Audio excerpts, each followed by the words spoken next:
მოგესალმებით. დღეს ერთად ვცადოთ ჩაუღმავდეთ სექსოლოგიას, რომელიც ერთი შეხედვით თითქოს ნაცნობია, მაგრამ სინამდვილეში ბევრად კომპლექსური და ხშირად, მოდი ვაღიაროთ, ცოტა არასწორად გაგებული სფეროა.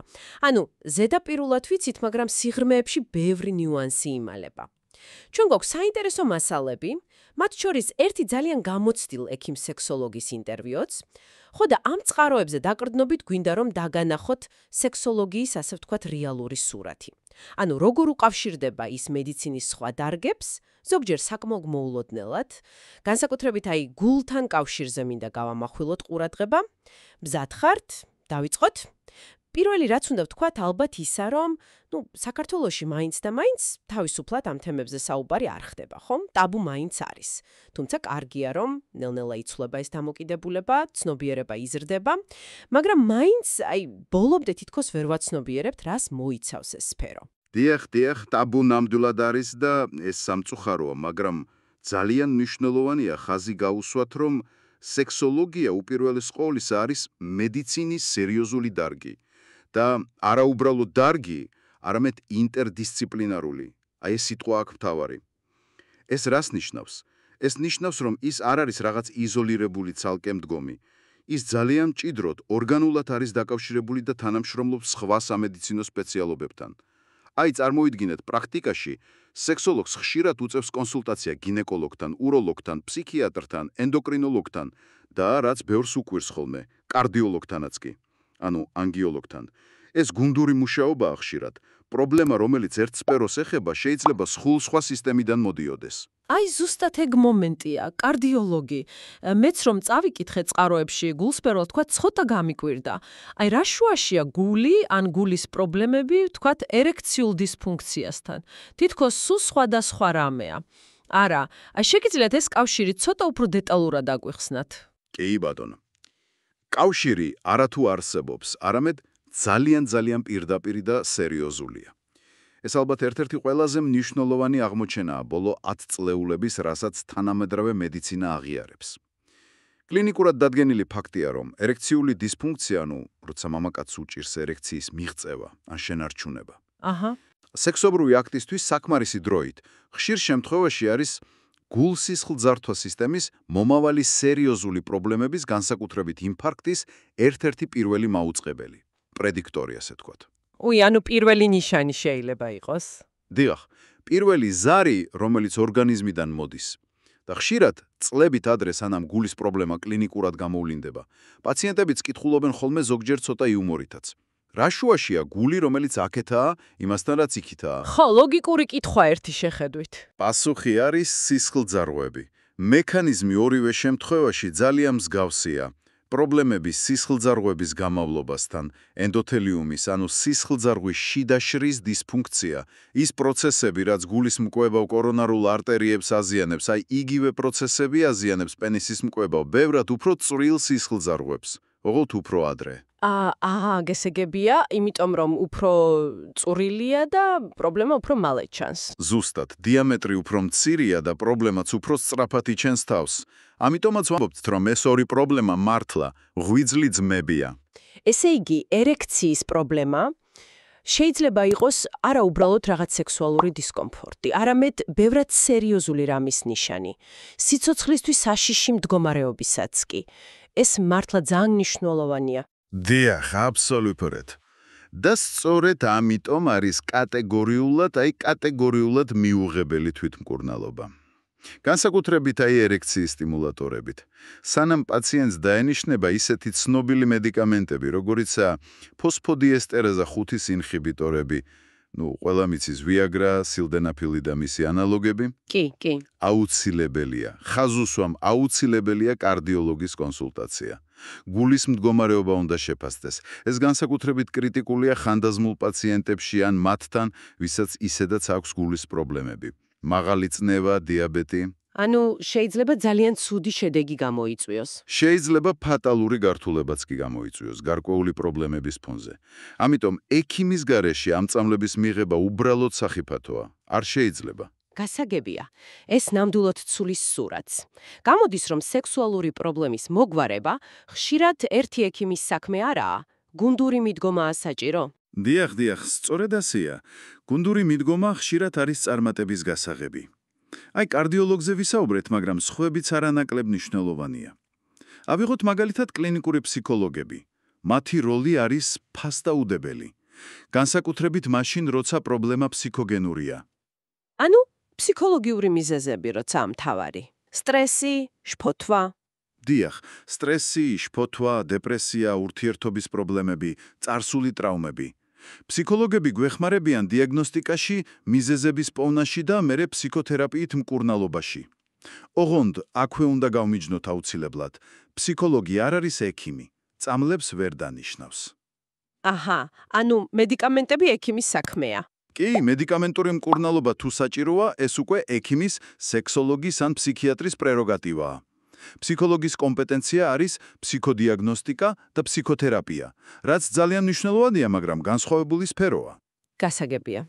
და სხვა სპეციალისტები, აი ენდოკრინოლოგი, უროლოგი, გინეკოლოგი, ფსიქიატრი, მოკლედ რომ ვთქვათ, რაში გვეხმარებიან?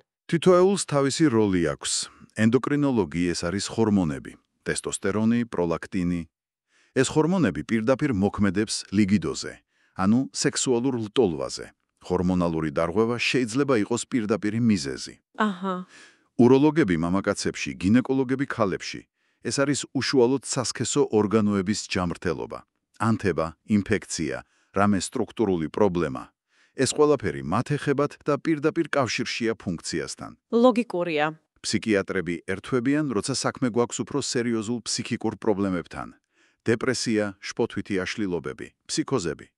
ამ მდგომარეობებმა შეიძლება პირდაპირ გამოიწვიოს სექსუალური დისფუნქცია. და კიდევ, ზოგიერთი ფსიქოტროპული წამლის გვერდითი ეფექტით შეიძლება იყოს ლიბიდოს დაქვეითება ან სხვა პრობლემები. აქ უკვე ფსიქიატრმა და სექსოლოგმა ერთად უნდა იმუშაონ, რომ მკურნალობის ოპტიმალური სქემა შეირჩეს. ხედავთ, რა კომპლექსურია ყველაფერი. კი, ნამდვილად. ძალიან საინტერესოა ამ კავშირების დანახვა. ახლა ცოტა თავად პრობლემებსაც შევეხოთ.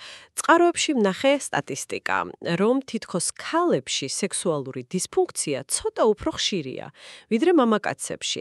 დაახლოებით 55% 45%-თან. ეს რას გვეუბნება? დიახ, ეგ სტატისტიკა ზოგადად ცნობილია.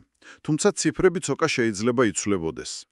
მაგრამ აქ უფრო საინტერესო ის არის, თუ რა ტიპის პრობლემებია გავრცელებული. აი აქ ჩანს მკაფიო განსხვავება სქესებს შორის. ქალებში პრობლემები, როგორიცაა ლიბიდოს დაქვეითება ან ლტოულის, აგზნების პრობლემები, ანორგაზმია, ორგაზმის მიუღწევლობა. აი ამ შემთხვევების აბსოლუტური უმრავლესობა დაახლოებით 95-94% არის ფსიქოგენური. ვაუ, 95-95%, ანუ მიზეზი ფიზიკური კი არა, უფრო ფსიქოლოგიურია. დიახ, უმეტესად ფსიქოლოგიური და სოციალური ფაქტორებია წამყვანი. მამაკაცებში კი, განსაკუთრებით ერექციული დისფუნქციის დროს, სიტუაცია თითქმის პირიქითაა. შემთხვევათა 85%-მდე ორგანული წარმოშობისაა. ანუ ფიზიკური მიზეზი აქვს. ხშირად ფიზიკური. აი ისევ სისხლძარღვები, ნერვული სისტემის პრობლემები, ჰორმონები, დიაბეტი, წამლები და ასე შემდეგ. ესე იგი, ქალების შემთხვევაში პრობლემის სათავე უფრო ურთიერთობებში, ემოციებში ან წარსულში უნდა ვეძებოთ. ხშირ შემთხვევაში, დიახ, წყაროებიც ამაზე მიუთითებენ. პარტნიორთან ურთიერთობა გაუცხოება, კონფლიქტი, კომუნიკაციის ნაკლებობა, წარსული ცუდი გამოცდილება, ძალადობა, აღზრდა, რელიგიური წნეხი, სხეულის აღქმის პრობლემები და რაც ძალიან მნიშვნელოვანია, სქესობრივი განათლების ნაკლებობა. ელემენტარულად, როცა ქალმა არ იცის საკუთარი სხეული, ფიზიოლოგია, რეაქციები, ეს იწვევს შფოთვას, დანაშაულის გრძნობას, ფრუსტრაციას. და მერე შეიძლება სულაც ანტიპათია გაუჩნდეს სექსის მიმართ. კი, ანტიპათია, ზიზღიც კი. და ზოგჯერ მიმართავენ ორგაზმის სიმულაციას, რომ თავიდან აირიდონ პარტნიორის კითხვები ან უკმაყოფილება, მაგრამ ეს ძალიან დამღლელია და ფსიქოლოგიურად მძიმე. გრძელვადიანად პრობლემას აუარესებს. გასაგებია. და მამაკაცებთან დაკავშირებით ორგანული მიზეზების გარდა არის რამე საინტერესო ფსიქოლოგიური დეტალი, რასაც წყაროები ახსენებს? კი, არის ერთი საინტერესო მომენტი, რასაც ზოგჯერ ვაწყდებით პრაქტიკაში და წყაროებიც მიანიშნებან. ეს არის ერექციული დისფუნქციის ერთგვარი შენեղბვა, ანუ, მამაკაცი შეიძლება მოვიდეს ექიმთან ნაადრევი ეაკულაციის ჩივილით, მაგრამ რომ ჩაეძიები, ირკვევა, რომ რეალურად პრობლემა ერექციის შენარჩუნებაა. ანუ ეშინია, რომ ერექციას დაკარგავს და ამიტომ ასწრებს. დიახ, დაახლოებით ეგრე. მაგრამ პირდაპირ ერექციის პრობლემაზე საუბარი უჭირს, რცვენია, სისუსტე თვლის. ამიტომ აქცენტს აკეთებს ნაადრევ ეაკულაციაზე, რაც თითქოს სოციალურად ნაკლებად მძიმე პრობლემა დაღიქმება. ესეც ფსიქოლოგიური თავდაცვაა. საინტერესოა, გამოდის, რომ ამდენი პრობლემა, ამდენი სირთულე, საბოლოო ჯამში ხშირად უბრალოდ ცოდნის ნაკლებობას უკავშირდება, არა? თითქოს მეტი რომ ვიცოდეთ ჩვენს სხეულზე, სექსუალობაზე, ურთიერთობებზე, ბევრი პრობლემა თავიდან აგვერიდებოდა, ან უფრო ადლილად მოგვარდებოდა. აბსოლუტურად გეთანხმებით, წყაროებიც ამას ამბობენ ცალსახად. სქესობრივი განათლების დაბარი დონე პირდაპირ კავშირშია სექსუალური დისფუნქციების მაღალ სიხშირესთან. განათლება საუკეთესო პრევენციაა. როცა ადამიანს მოზარდობიდანვე აქვს სწორი, ასაკის შესაბამის ინფორმაცია სექსუალობაზე, რეპროდუქციაზე, უსაფრთხო სექსზე, თანხმობაზე, ურთიერთობებზე, ეს ეხმარება მას მიიღოს სწორი გადაწყვეტილებები და პატივისცეს საკუთარ და პარტნიორის სხეულს, საზღვრებს. დიახ, ზუსტად. და თავიდან აიცილოს ბევრი პრობლემა. ასევე ძალიან მნიშვნელოვანია სტიგმის დაძლევა. აი ექიმთან, სექსოლოგთან მისვლის შიში. ბევრს გონია, რომ მისი პრობლემა უნიკალურია, ან რომ ექიმი ვერ უშველის, ან უბრალოდ ხცხვენია. სინამდვილეში თანამედროვე მედიცინას, სექს-თერაპიას, მედიკამენტებს ძალიან ბევრი რამის მოგვარება შეუძლია. ანუ გამოსავალი არსებობს ხშირად. უმეტეს შემთხვევაში ნამდვილად არსებობს. მთავარია პრობლემის აღიარება და სპეციალისტთან დროულად მისვლა. დახმარების ძებნა სისუსტე კი არა, პირიქით, საკუთარ თავზე ზრუნვა. შევაჭამოთ მაშინ.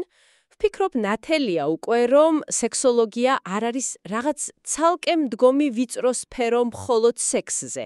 ეს არის მედიცინის სრულფასოვანი, ძალიან კომპლექსური, ინტერდისციპლინარული დარგი და ის მჭიდროდ უკავშირდება თქვენს ზოგად ჯანმრთელობას, გულს, ჰორმონებს, ნერვულ სისტემას, ფსიქიკას. ანუ სექსუალური ჯანმრთელობა თქვენი საერთო კეთილდღეობის ძალიან მნიშვნელოვანი ნაწილია. და ბოლოს, მინდა ერთი კითხვა დაგიტოვოთ დასაფიქრებლად, რომელიც პირდაპირ გამომდინარეობს ჩვენი საუბრიდან. თუ კი ერექციული დისფუნქცია მართლა შეიძლება იყოს გულის სერიოზული პრობლემების ასეთი ადრეული ნიშანი, ხომ არ იქნებოდა ლოგიკური, რომ ოჯახის ექიმთან, თერაპევტთან რუტინული ვიზიტისას სხვა კითხვებთან ერთად, წნევაზე, ხოლესტერინზე, ზოგად ჩივილებზე რო გვეკითხებიან, ექიმები დელიკატურად, რა თქმა უნდა, სვამდნენ კითხვებს სექსუალური ფუნქციის შესახებაც. იქნებ ეს დაგვეხმაროს პოტენციური კარდიოლოგიური რისკების უფრო ადრეულ ეტაპზე შემჩნევაში და პრევენციაში. აი ამაზე დაფიქრდით. დიდი მადლობა, რომ ჩვენთან ერთად იყავით ამ საინტერესო და მნიშვნელოვანი თემის განხილვისას.